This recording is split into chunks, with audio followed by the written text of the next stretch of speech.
مسعود اظہر سن 1968 میں پاکستان کے شہر بہاولپور میں ایک مذہبی گھرانے میں پیدا ہوئے اور وہیں انہوں نے بنیادی تعلیم حاصل کی، اور اس کے بعد انہیں سن 1980 میں کراچی جامعہ علوم اسلامیہ بنوری ٹاؤن میں بھیج دیا گیا۔ تعلیم مکمل کرنے کے بعد مسعود اظہر وہیں استاد مقرر ہوئے۔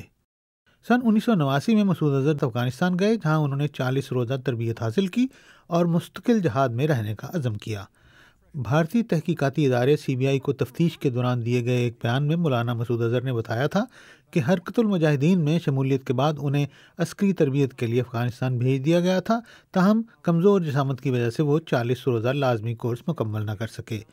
مسعود اظہر عالمی جہاد کے قائل ہیں۔ انہوں نے انڈیا، بنگلہ دیش، سعودی عرب اور زمبیا کے علاوہ برطانیہ کے بھی دورے کیے۔ مسعود اظہر کو 1994 میں انڈیا کے زیر انتظام کشمیر میں گرفتار کیا گیا۔ ان پر انڈیا میں دہشت گردانہ کارروائیوں میں ملوث ہونے کا الزام تھا۔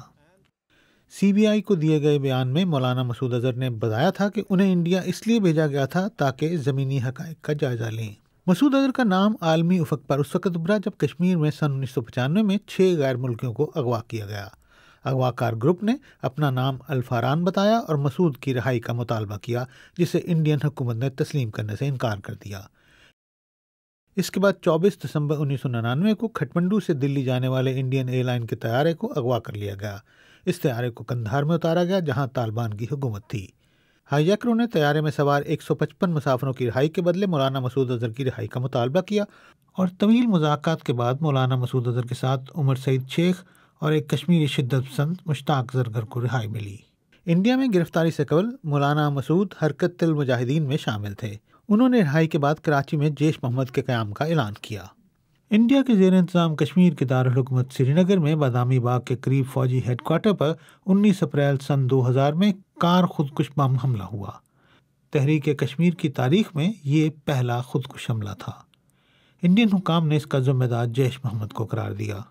دسمبر سن 2001 میں دہلی میں انڈین پارلیمان پر حملہ کیا گیا اور ان کارروائیوں میں جیش محمد کا نام سامنے آیا۔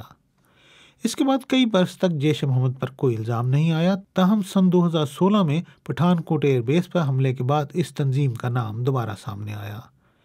اس کے بعد انڈیا نے سن 2016 میں مزار شریف میں انڈین قونصل خانے اور اڑی میں فوج کے بریگیڈ ہیڈ کوارٹر پر حملے کا ذمہ دار بھی جیش محمد کو قرار دیا۔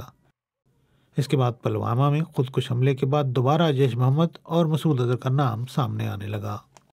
1 مئی 2019 کو اقوام متحدہ نے جیش محمد کے سربراہ مولانا مسعود اظہر کا نام عالمی دہشت گردوں کی فہرست میں شامل کر دیا۔